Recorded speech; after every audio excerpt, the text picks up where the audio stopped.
Yeah, this is package specialization on the 13th of April, right?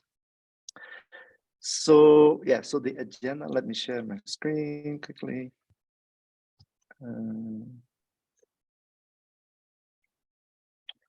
So what I was planning to do is, one is the library design.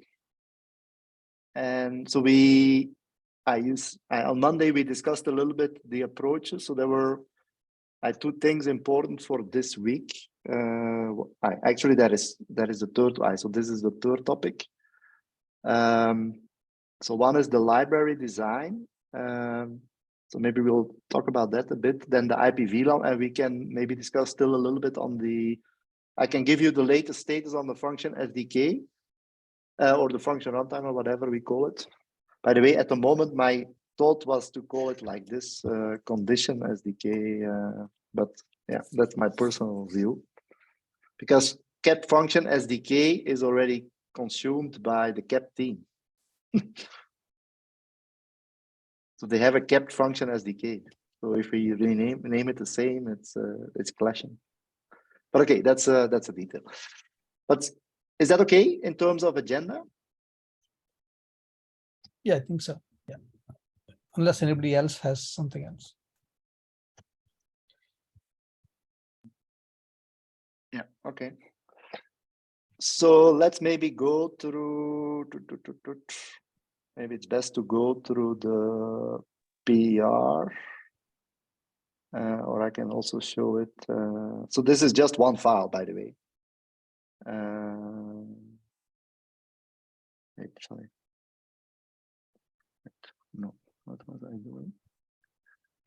Open in desktop. Right? Oh no, wait. So let me share it in my editor. It's probably easier.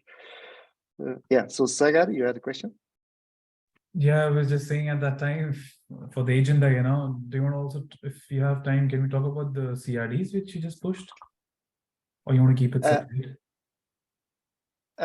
We can also do that, but I think, yeah, so we can also discuss that. Let's first do this. Yeah, let's first do this. Then we do the IPAM VLAN, and then we'll go to the CRDs. Yeah. Perfect. Now for the CRDs, we probably need other people, but maybe, yeah. Yeah.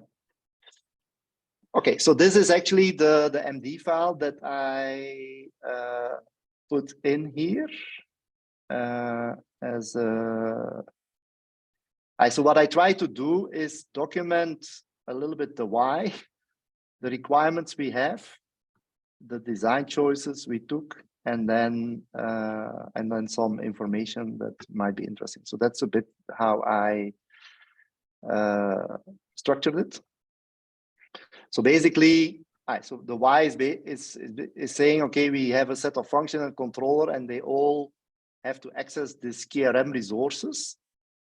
And given with the current choreography, what you see is that the interface needs IP, but then the NAD needs to look at IP, and then there is other functions or controllers that need to access these resources.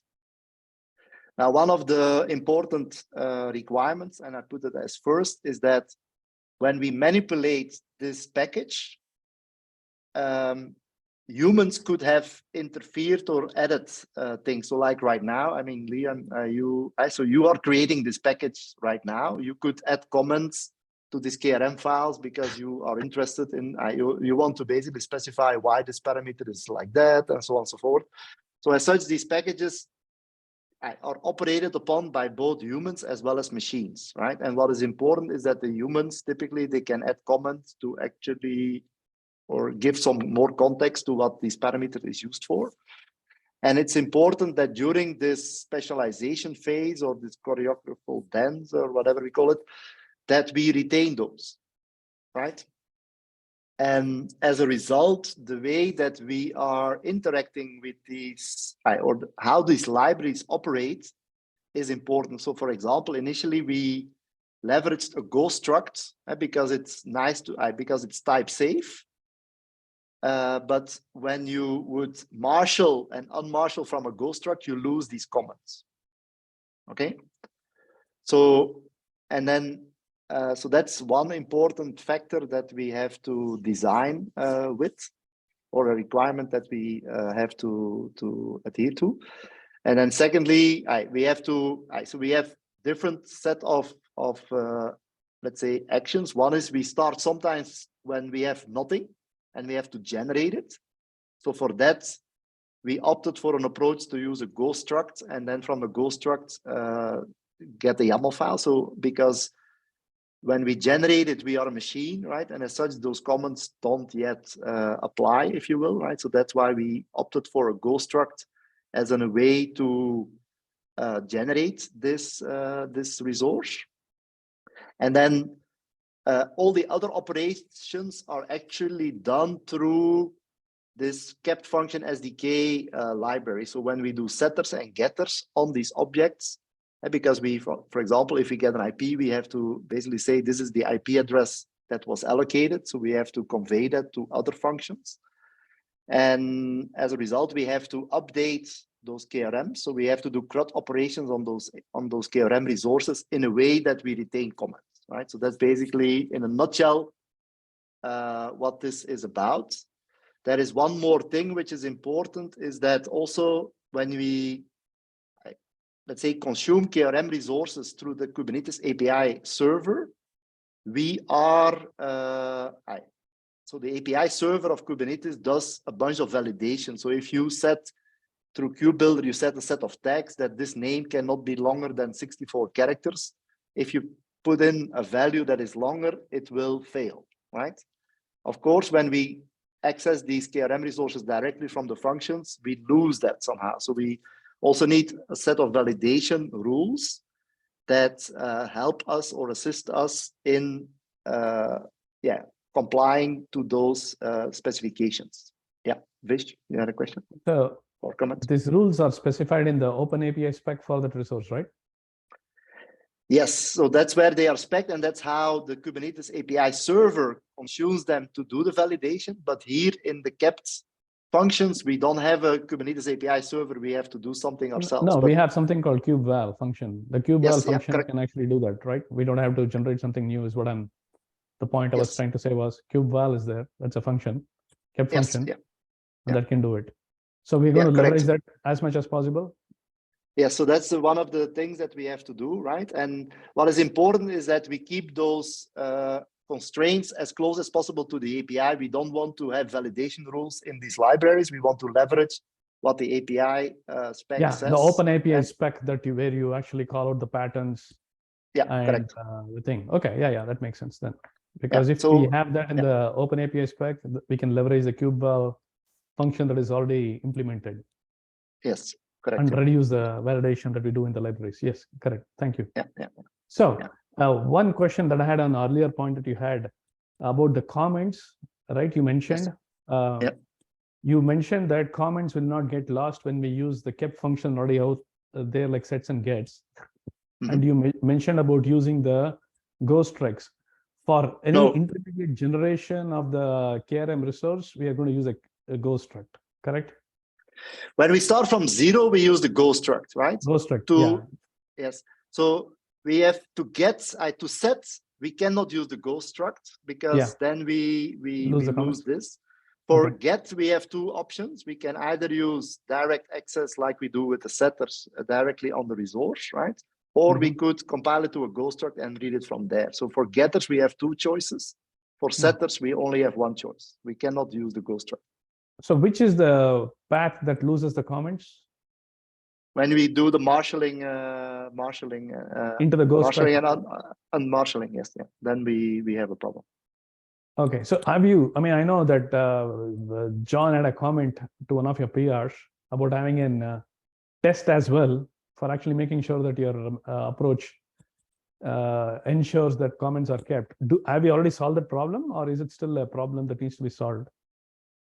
No, it's solved. I have a test in that. Okay. So what I try to do in this design is document a little bit the design philosophy or why we have made certain choices. So this is the first attempt to document this because right now we all will know in a year we will forget, right? And also is to bring new people on board. The idea is to document a little bit the choices that we made and stuff like that. So this is kind of what we are trying, why I try to capture this, also based on what Akash was mentioning in the meeting on Monday. Can we have a document describing this? So that's why this was written. And given that we now have somehow an approach that we believe we can live with, that's why I started to document it, such that from now onwards, when we build these libraries, we follow this design principle. Still my dream, and probably for R1, maybe it's a step too far, but if someone really would like to have a special assignment, I think there is a way that we can generate this. So basically, rather than us right now writing code, is that we can code gen this whole thing. And this would be fantastic, right? So that means that we don't have to write code. We just code gen it from the API spec and we are done. But okay, that's a little bit, I put it at the moment future. But if someone really has a nice ambition, I would like this to be done somehow. Yeah, I mean, that's a great idea. I mean, so we are doing, we are creating objects, we are doing the getter. So basically, based on the properties, right? You wanted to yes, you can generate those. Okay, got you it. can read the API spec and basically because at the end of the day, if you maybe let me show some code that uses this, right? So here is the code that we are using. So in other words, you see here, this is a type from the API spec, right? So you could say I do a get method and a set method, right? So you see this field, right? So you can generate this, right? You see the type in the API spec, so you could generate the type from here, right? And then and then all you see here, if you look get string value, attachment type, if you look to attachment type definition, it's just the path inside of the spec, right? So it's, I mean, if you look at this must be code gen-able, right? Yeah, I think so. Yeah, that's a good idea. But so, and as a result, we would have less code to maintain. Of course, we have to maintain the code gen tool, but this would help a lot, right? So, but here you could see, so this is actually this interface library. This is now merged. This is the test, for example, Vish that does the comment check. So here is YAML comments. So this is the test that does that. Oh, okay, cool. Right. And so it uses this input file. So you see here I have comments all over the place, and it validates after all the manipulation that we retain them. So that's what it does. Yeah. This is the one that got merged, right? I know we had some comments, but John went ahead and merged it. Yes, correct. So this is it's still not final, right? So there's a few changes that still needs to happen, but for people to look at this, this is a kind of a bit the principles that we are going. ISTI is going to write. So what you see here is that these functions are becoming generic. So he's going to write. So in the parser, this is a generic library that we have. He's going to build a generics implementation of this. And as such, we have less boilerplate code, so less code copying and stuff like that. So we're even going to reduce the amount of copying from what you see here, but I think it's a good basis. I've asked the team that are implementing to basically now for all the libraries that we need, try to have an implementation by sprint, so by the end of sprint 2. So that's the goal for us here. That's awesome. Okay. Thanks. Yeah. That goes well with our objectives. Thank you. Yeah, that's the plan, right? So that's kind of, I just wanted to share where we are and get people up to date on what's going on with that. Yeah. Okay. I think I really like this approach for the reason that when you said it gives a pattern for others to develop libraries. And the other thing, like you said, since there is an established pattern now, then it's kind of automatable. Like yeah. Thank you. Yeah. There's still a few nits that we want to do to optimize it even further than it is right now, but it's fairly okay-ish. Yeah. All right. Any questions on this? So in general, a question about interfaces. I mean, I would take the same approach to like interfaces when you have a bunch of methods. But one other reason to have an interface in general, the Go interfaces, you can have multiple implementations of that interface. Basically, you have a bunch of different structs out there with different fields that you want to. At this point of time, I suspect that we'll not be actually having other structs going off, having different fields, trying to implement this interface. Is that true? So this parser interface that you see here at the moment, it's not yet aligned, but that's what ISTI is going to do, right? So this interface is going to be used by this interface. So in other words, he will use the generic. This is a generic interface. So these two will disappear. They will move to the parser, right? Okay. And then they will have a generic interface that everybody implements. These will retain specific because they are specific to the spec, but we have a generic interface that we will reuse by all the functions. And then this will be a generics implementation such that the code is then reusable. So this will be the specific part. And then in here, you'll have the generic part. And then these two are actually all of these. They will become a generics implementation such that we just say, this guy will use this type, but the other will, so we'll have, everyone has its own type, but the code behind this is the same for all of them. You see? Okay. If the I don't know whether you're familiar with, if you're familiar with generics of Go, are you familiar with that? I mean, I'm familiar in general with generics in other languages, maybe. Yeah, so what you see here, if you look to this function here, you see that this interface is the only thing that is specific, right? So you could write a generics get Go struct, which is of type any here, right? And this is using any, and then you say, I will expose this function as a type any, as a generic implementation. When you instantiate it here, you say any is interface, is this type. Earlier, I used to use interface. Go interface used to be like almost like a any type, right? So I haven't played with Go generic, so I don't know. Okay. Yeah, so you will see, so ISTI is going to do an implementation of that. So as a result, this code will even be reduced because we say it's an implementation of X and it uses this specific type. So all the code will disappear from this side. Okay. So my question was, in general, maybe that can come in later. In general, if you want to be able to specify interface, the Go interface, you want to define a bunch of methods, which is equivalent to Java's, I forget. Java had this thing called interface, right? Also, correct. Yeah. Means implements interface. That means you just define a bunch of methods and you go and do implements interface, which means you expect like 3 or 4 objects to go and implement that interface, right? Or structs.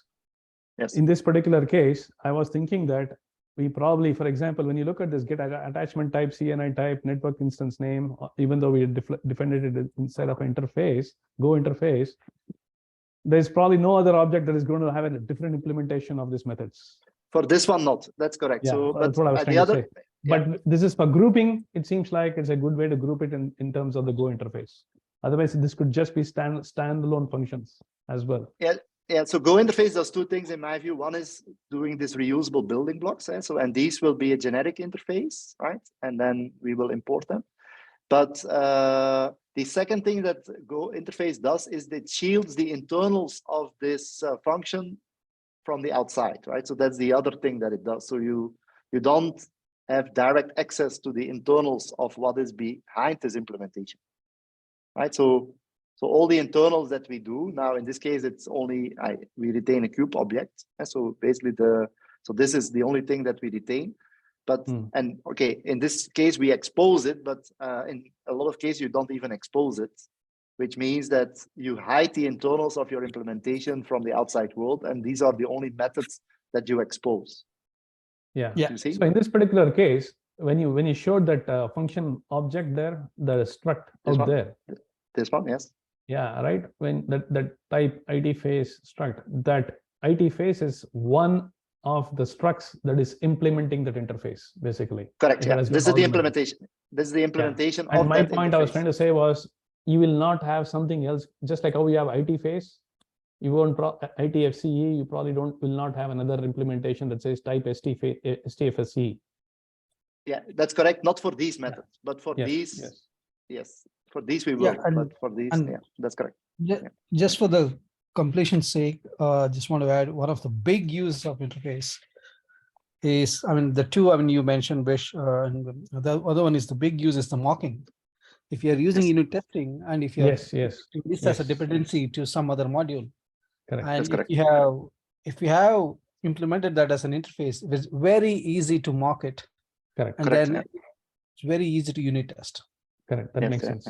I've used that. That's the other. Yeah, I'm trying to use. I'm a big fan of interface personally. So, but yeah, I'm using it as much as. So in this particular case, the value had is even though there's only one implementation of this interface, the value had is in mocking. Basically, that's the way takeaway from it.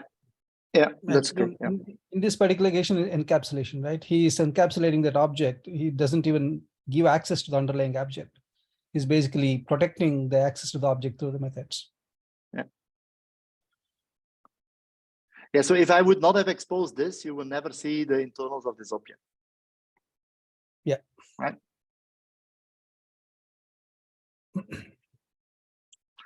Okay, so I think this one is okay. So yeah, so this is the code. So basically what we did, maybe quickly to run through the code for those interested. So we have built a variable that exposes the path. So this is just, it's like a JSON path, right? So you go step by step. So I try to make them here generic as a variable because it's a slice, right?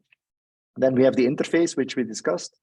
Then we have the new. So we have two ways to get to this interface. One is from a YAML.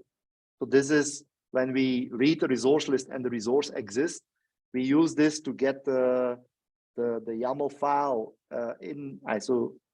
initialized and then shielded through this interface definition, right? So that's new from YAML. New from Go struct, we implemented because we also want to generate from scratch, as we said. So, and because the Go struct is a type safe implementation, we use this method when we generate a resource from scratch, basically. And as a result, so from the moment you instantiate either this or that, you shield the same methods. So the same methods are exposed, right? And then these are the methods that are the specific implementation of that interface that you saw in the beginning. So that's how it works, basically. And yeah, that's it. Yeah, so it's rather simple, I think. And as such, I believe this is code generable because it's a pattern, right? Okay. Second topic. So on this particular thing, some of this I know we discussed it. It got merged. Some of this will be refactored, right? Like the set attachment type and all that stuff. Because what we are doing is we are not looking for a validation before. It seems like we are processing those switch statements, even though that is null, and then we look for that null in that return statement. Yeah, I need to. This will be changed from the moment we have this validation done, Vish, as we discussed. This will change a little bit. So that's why it's not 100% done yet, but it's close. It's close to it. So there is two main things that we need to do. Is the validation needs to be updated, right? Once we have the other PR merged, and then move this back to the beginning, as we discussed. And then ISTI is implementing a generic for this beginning, such that we have more generic code. So these are the two main things that has to change. But my view is that probably the generics, I'm not sure that we are able to merge this in R1. The validation, I believe we will do, right? Okay. Yeah. So the validation will be there for later too. Yeah, so the validation will be done most likely. I'm expecting that for our sprint 2 will be done.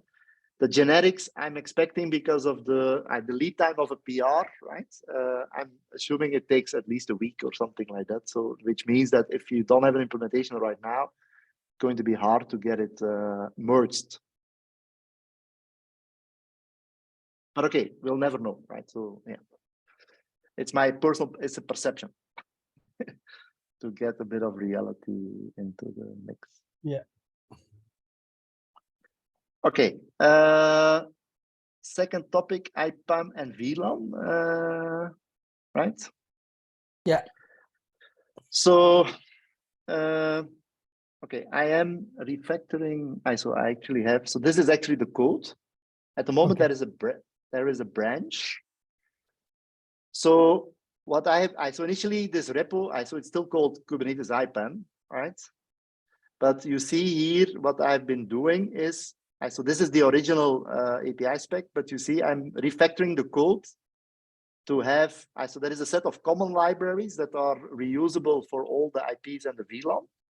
And there is a set of, so these are all the APIs, and you see that I've implemented the VLANs, right? And so there is a bunch of, let's say, you see here, so there is, so based on the discussion of John yesterday, so maybe let me first explain my high-level plan, Bala, or what I had in mind in terms of planning of this. Sure. So sure, first of all, the IPAM at the moment is accessible as it's not yet merged into Nefio, right? The code has already been changed, aligned with the release 1. So my plan is, if we want to do testing, we can use that for testing purposes. Okay. Not yet the VLAN, but the IPAM is there, right? Okay. Because the VLAN is an optimization, it's actually a secondary interface. So if we can test already with IP, then we are good. My plan was in sprint 3, I'm planning to get this into the Nefio repos. That was my plan. Okay. Now, based on the discussion that that we had with John yesterday, I see that we have to, or personally, I would think there is 2 pieces to, so I have to split one part from this repo, and then the other one all the rest retains into that. Okay, so what do I split is the specializer controller. Okay, at the moment, this code is here. So there is an injector, it's called, so I will refactor that to specializer, right? But that is the reconciler controller that we always talk about, right? So that's this one, okay? This code, I believe John would like to put into the Nefio repo, and that's fine. But this one will depend on these resources that you see here.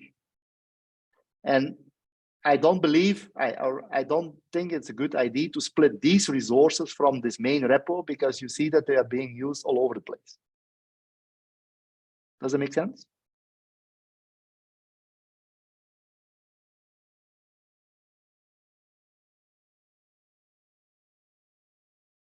Are you still there, Bala? Is Bala?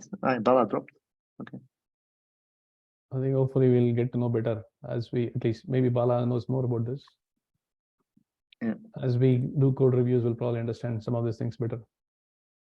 Yeah, for sure. Yeah, but so in other words, this the first thing will be, so it's rather small, right? This is just a controller reconciliation loop, right? So this code is small, so this will, but the other one, I think, what we discussed is this will almost seem like a seed code because it's huge, right?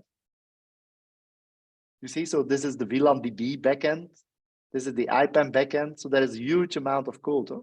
Correct. I mean, when we say seed code, is it an excuse to just push it in without review? No. I mean, but this will be a huge amount of. This will be a huge task. I don't know. I mean, yeah, that's why I'm saying. I know. Bala was saying that yesterday. I wanted to ask him. Oh, okay. The seed code is a process to actually get in code without any. But yes, I like your idea about trying to like simplify. I mean, I like your approach of at least thinking about it to make it consumable. Thanks for at least making those statements, because those are important for folks to be aware that it is huge, and that setting that expectation is a good thing, and also thinking about how to simplify that to be able to get a good review. Yes. Thanks for making those statements. It's appreciated. Otherwise, the point I was trying with some of these code pushes is like, we have an opportunity to review now. If we push through this, we will never have that opportunity. We have to make time over the weekend or something like that to get this kind of things reviewed, right? We'll fall behind. See, what I think is we push, but it can be pushed through a PR, Vish, right? But yes, what is hard is to push it as individual building blocks, because you see that it's very much if you don't have one component, then the rest will so it's hard to consume it individually. Yeah, so that's the problem with it. So this is one of the approaches we used to have, at least in OpenStack. We used to have, you push your base PR, and on top of that PR, what they would do is they will actually push another PR, smaller PR on top of that. You could have the entire thing done, but you'll probably have like 6 to 8 PRs. But the instruction would be, hey, go look at this PR first before you come here. That way, it's built on it. You see? Yeah, sure. And I'm looking for advice. I mean, I'm just sharing what that is how we used to do it, because some PRs, some features would actually take like 10 to 12 PRs, but that would have been too used to consume. So it will come in like batches, like, hey, these are 10 PRs for this particular feature. So this is the first PR you need to review before you go to the next PR. So basically, if on your when you do a good git push PR, the first one that you put will be the base PR. The second one will be on top of that PR. You'll make your changes on top of that. That is how it is done when you have a huge patch set like that. Because I can do that. I can do that. So that's not a problem. We just have to agree on the approach. I think that is one approach I know has worked. That's what I'm just sharing that. Yeah. So sorry, my internet connection got disconnected. Sorry. No worries. So I missed the last few minutes. Sorry. No, so what we were explaining, what I was explaining before, I don't know whether you heard it, is that if you look to this code, I think first of all, what John had in mind is that this injector, right? That's the one that is specific. That's the one that actually is part of the choreography, if you will, right? So that's the part. So I think he wants to put this in Nephew, and you see this code is rather small, right? So I still need to write a few tests here. Actually, someone is writing some tests, but this can be fairly well isolated from the whole thing, right? But it will be dependent on these API specs, and I don't believe it's a good idea to remove this and put it into pieces, because you see that all this code belongs together. So my personal view is that I have no problem splitting this from and put that in Nephew. The other piece would belong still together, in my view. So that would go through a separate repo. Now, so as you see, this is rather small. I mean, it's not extremely small, but it's rather small, this guy, whereas the other piece is big. It's huge, right?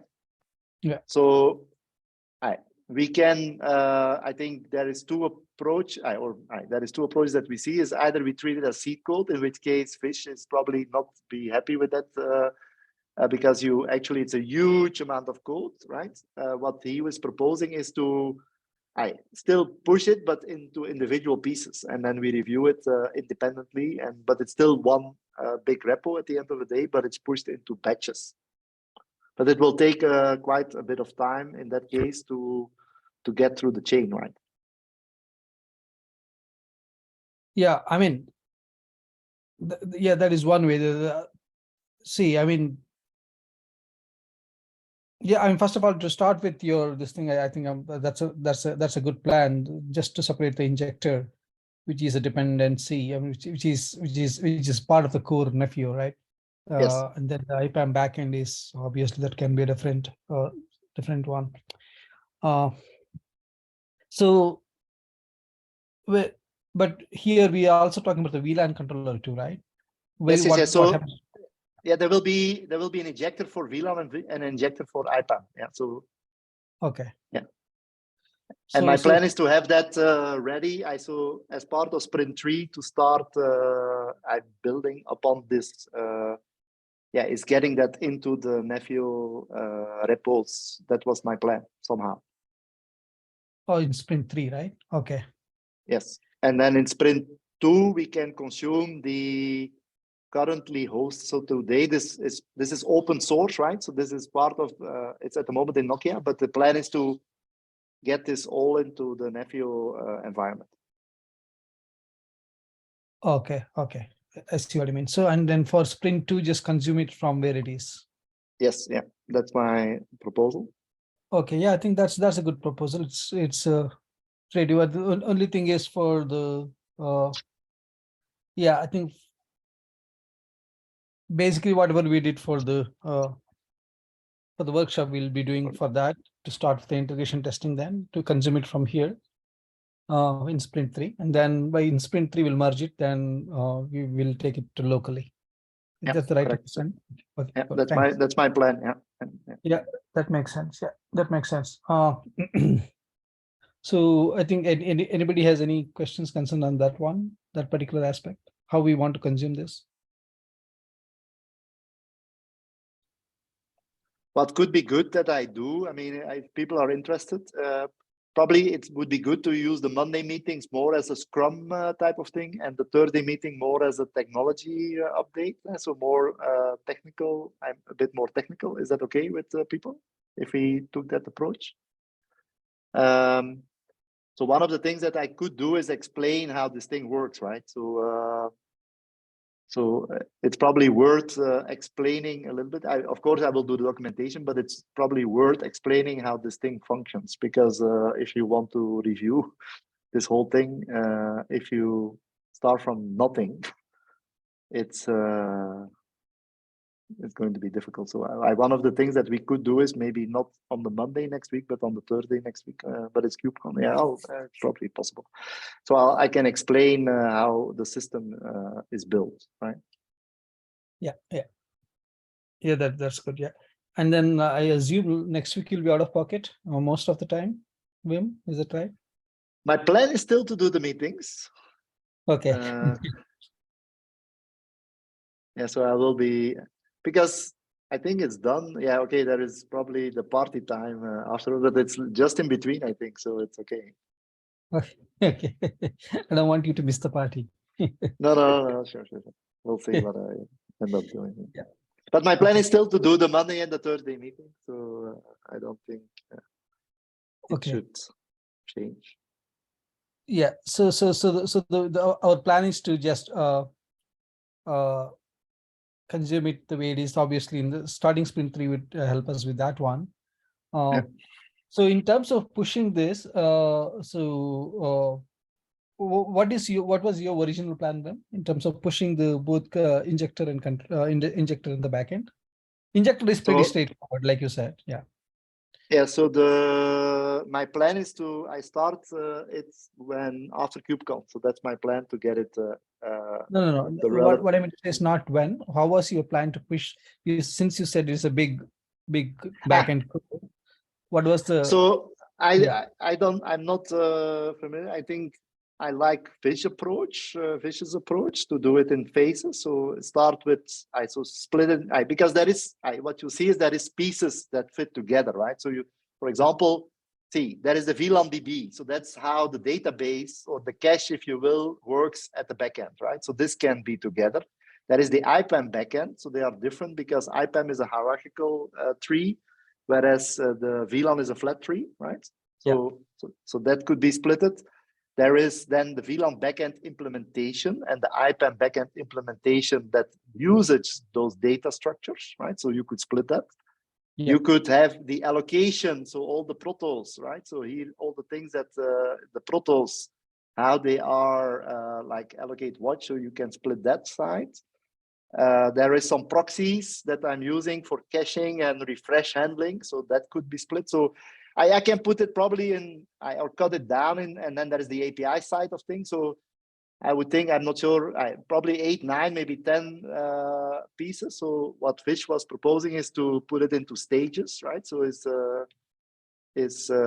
will be one repo, but I'll push it into stages if that makes it easier for people to consume. So that probably So Bala, I think while you were gone, I was suggesting how in OpenStack we used to have for one feature, we used to have 12 PRs, which were broken down into independent consumable things. Instead of getting everything, in one huge PR, like what Wim seems like he already has an idea how to independently split them, a base PR, and then on top of that, he thinks what is the next logical thing that somebody can review on top of that. On a single day, you could push all the 10 PRs, right? It's okay. But then he'll be saying, hey, look at this PR. This is the base PR. This is the second PR you want to review. This is the third PR you want to review. That will be like a independent PRs, which will help ease and understand what is being pushed. Got it. Okay. Seems like Wim already has a plan. Yeah, I have a view of how to do that. Yeah, I think I have a way to do so. Cool. Yeah. Thanks, Vish. Thanks, Vin. That makes sense. Probably, yeah, let's go with that plan then. Yeah, because what I think that is a good example for others to follow also, and also to show that, hey, we're being considerate. It will make it easy to do it on the individual PRs, you know. True. Separation of concerns, basically separation of concerns, even though it all put together and come up with this solution. Cool. I think that makes sense. That's a good example to set as well, like you said. And then probably it's good. It's a good learning, easier to learn as well for us. Easier to review, yes, for folks to learn. Yep. Cool. Thanks, Vish, for the suggestion, and thanks, Vin, for doing that. That will be really helpful. Yeah, it's good thanks for the feedback, because it's we have to do this together, right? So it's good to get a bit of a view from various people. So yeah, okay, but I'll go with the approach that Vish suggested. So let's plan for that. Yeah. Okay. Silent on the call if they want to actually add their if they agree or if they have seen something that I said or disagree, please feel free to speak up. Yeah. So the reason mainly I was asking was for the dependency management for the release, right? I mean, this is one big dependency. The other big dependency is the Porch one. I think hopefully that will be, I think according to me, I think all are landing in sprint 3, I think, which is a good thing, which will still have one and a half sprint to completely integrate and start testing. Yeah. Cool. All right. So then, so I think, Sagar, you had a question. Maybe quickly what I can show you very quick, if you want. Where did I do it? My package example is gone. Yeah, I'm doing too many codes. Where is my package example? That's what I don't like about VS Code, is that if you do too many open things. Here. So this is how function SDK, how it looks like right now. So it's very much the same as before. And you have a populate and a generate function. And you can either have both or one or the other. And that's how the difference between upstream and downstream basically is, so there is 2 separate functions for it. That's how it's exposed right now as implementation. But the rest is kind of the same. So just to give you a sneak preview of what it is. I'm also trying to get this tomorrow through, so I'll push this one tomorrow. So that, because this will be a big one as well, right? So for people to start consuming. All right. So that's a huge win. Thanks, Vin. This is going to make a lot of our lives easier. Thanks for this one as well. And then the implementation is very similar to what it was before, so it's the same. But yeah. Okay. Cool. So, all right. Was Sagar mentioning some CRD stuff? Was it this one, or was Sagar? No. So this morning I was called into a meeting between a bunch of people, Steve and Al. So they had a meeting. And they called me, and then they say, we discussed the CRDs, because what they checked in, so there was a PR for CRDs for so SMF deployment, UPF deployment, and AMF deployment, right? And at the moment, the FreeFileGC code uses still the POC one, but when we did the CRD reviews, we agreed on a different approach, which is easier to automate and stuff like that, right? So we discussed this morning with Denis and with the guys, and they say, okay, please. So I took the action to check in the code related to the CRDs. And there is a PR, which is this one. API. So there is a PR, which is this, which will obsolete this one. So this one will disappear. So Dimitri agreed with that, right? And then this one will take over, but he will do it for both AMF, SMF, and UPF. Okay. Okay. And Liam has already been reviewing it and stuff like that. But I think, Sagar, you put yourself, okay, you had some questions? Yeah, I mean, I was not reviewing, I was just commenting actually. I commented on that. So because right now, it feels like the AMF and SMF you just copied from UPF. Yes. Right. See, at the moment, we have nothing specific for AMF, SMF, and UPF in the specifications. So as such, they are using generic struct. So if there would be a change, so just to say what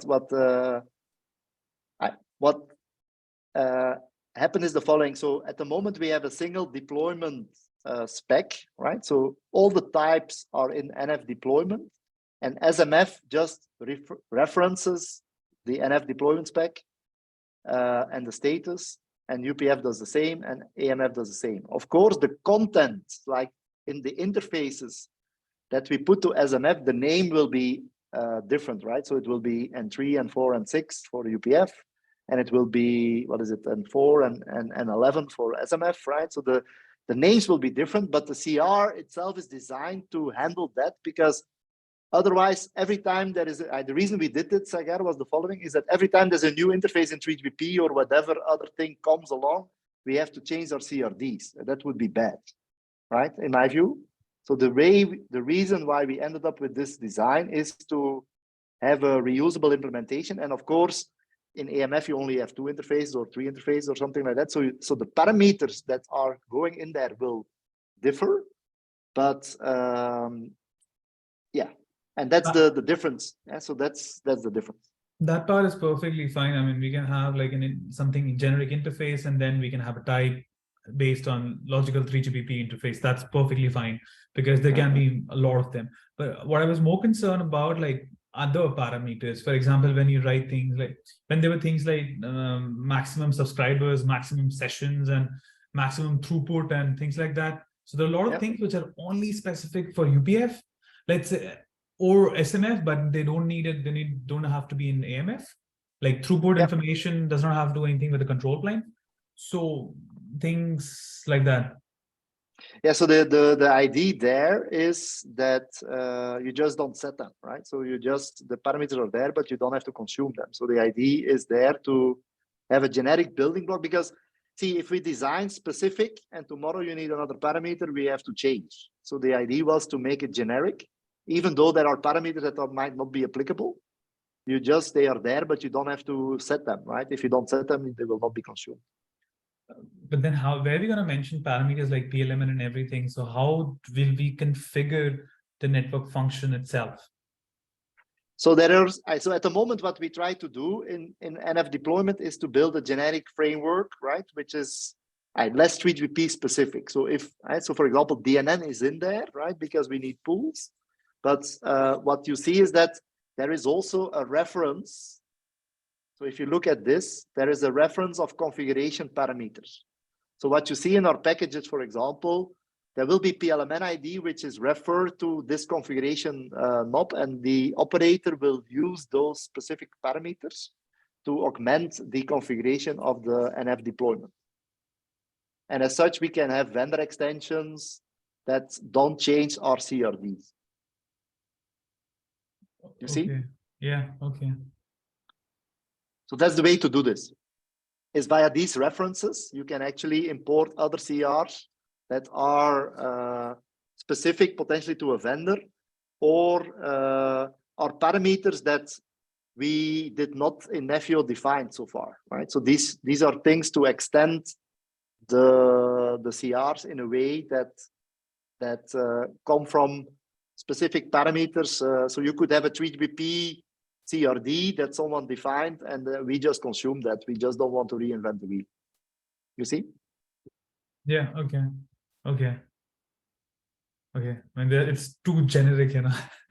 It's very generic, yes. And the reason we did this, or the reason of the approach, was to avoid doing too much specifics, because anything specific means you have to maintain and retain that, and if then there is a change, you have to update and stuff like that. So at the moment, we build a very generic framework, which, so the bad thing is it's not specific, right? So that means that you see things there, okay, but that's not applicable for me, so why should I deal with that?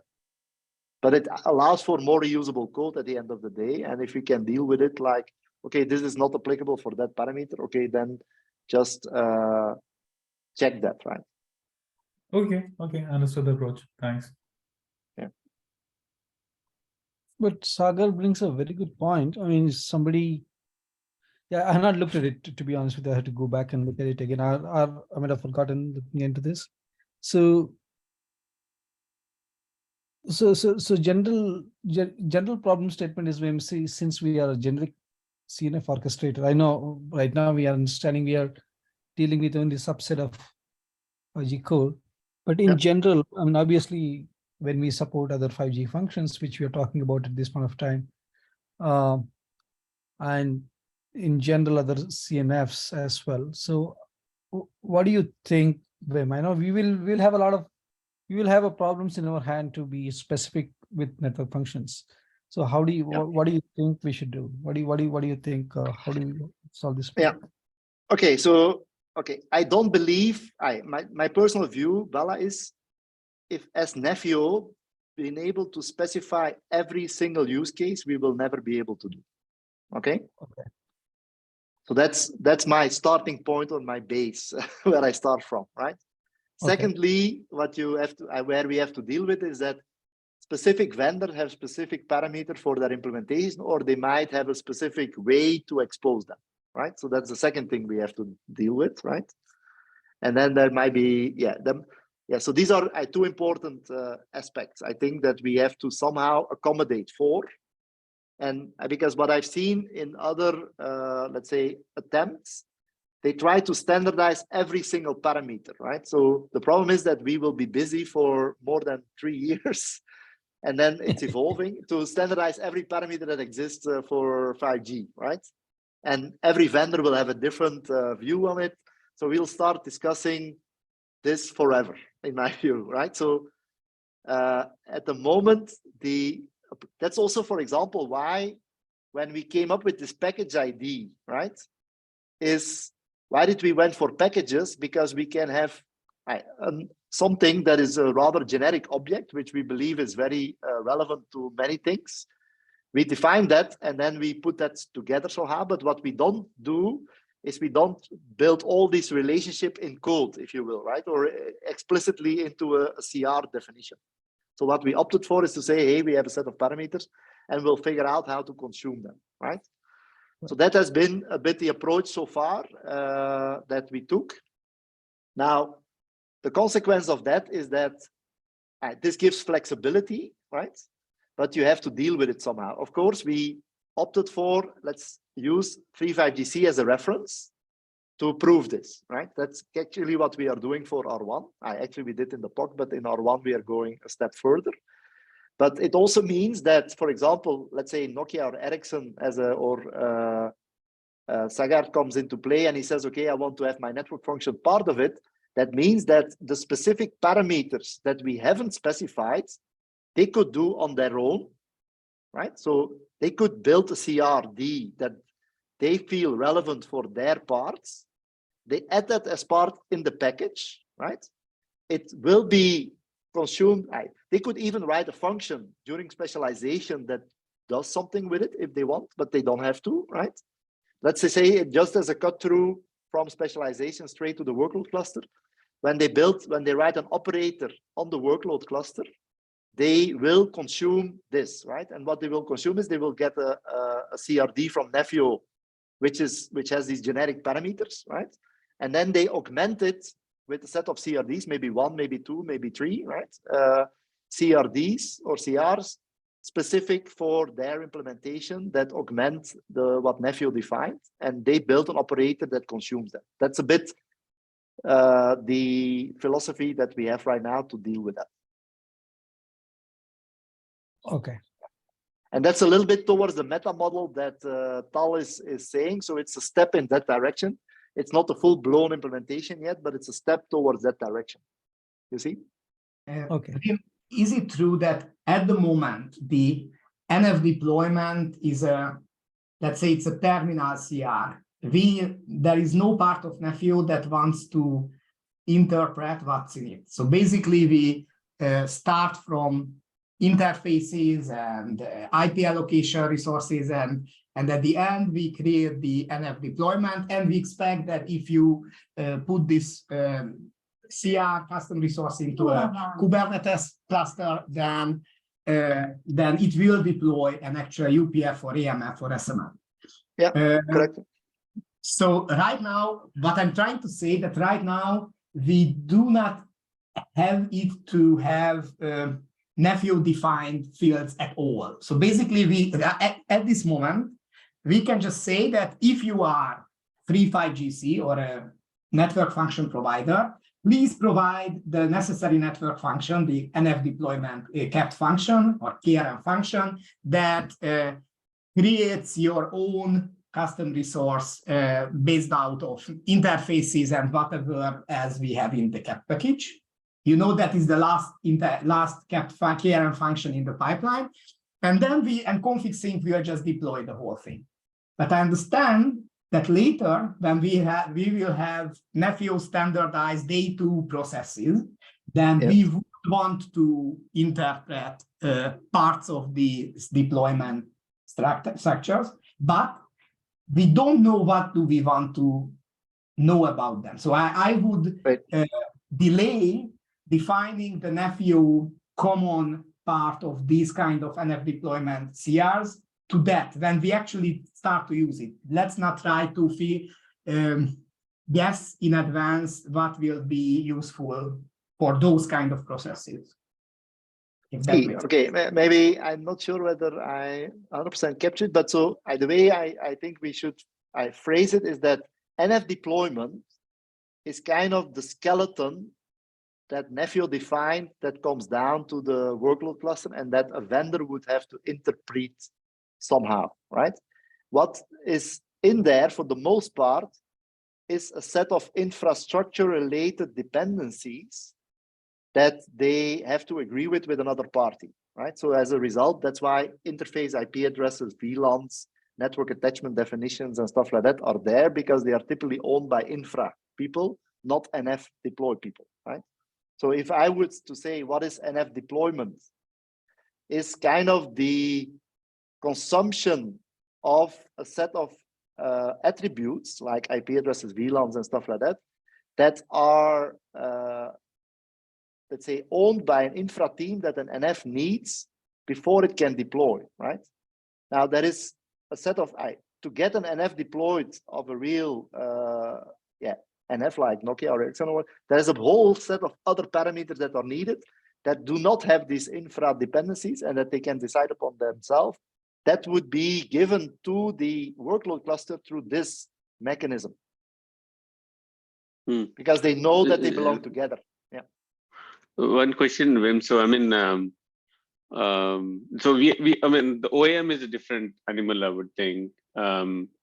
But here, this is what my question was in the specialization process. Yes. Are you talking about still kind of the control plane aspects like BGP and all that might require more configuration? I mean, what is that? I mean, how would a vendor inject their specialization? What would be those use cases? For example, let's take one example we already have, I think. So we are going to have one prototype in R1 that does that, is the image that we use to deploy that network function. So there is an image config CRD. Now you can argue whether it's generic or vendor specific, but we are going to implement it as a vendor specific thing. So there will be an image CRD that will be obtained in the workload cluster through this reference. And so there will be an image CRD that is 3.5GC specific. And that will be in the NF deployment, be known through the deployment spec by us referencing this here. And then when the operator consumes NF deployment spec or the CR, it sees I have a reference. Okay, so I need to do a lookup. I need to see, is this resource belongs to me. The need is going to put watches on it if there is changes to it so that he can do lifecycle management operation and so on and so forth. So that's one example. BGP at the moment is in this specification, but we are not doing anything with it in R1, but it's there in this spec, in the NF deploy spec, to allow for BGP to be configured between the network function and the infrastructure. So it is there, but we are not acting upon it yet, because also the main reason is that 3.5GC does not implement BGP. So so we cannot show it, but we could do it. But we probably need to allocate an AS allocator, similar to VLANs. We need to do something for AS numbers, right? But yeah, so BGP is in the spec at the moment, but we are probably not going to exercise it. But maybe in a phase later, we might do that. Yeah. I think I mean, we don't explicitly. Yeah, go ahead. Yeah, we are over time, and probably this is a discussion we might probably have with the automation team as a whole, because this is there is one more meeting also that's going on. We meant to join. Yeah, correct. Yeah. Yes, so Ravi, final comments. I know you have hands raised. No. I mean, the vendor-specific aspects, we have never discussed it earlier, so I don't know what pipeline in R1. Of course, it's not in the scope, but I think somewhere in the big picture we can.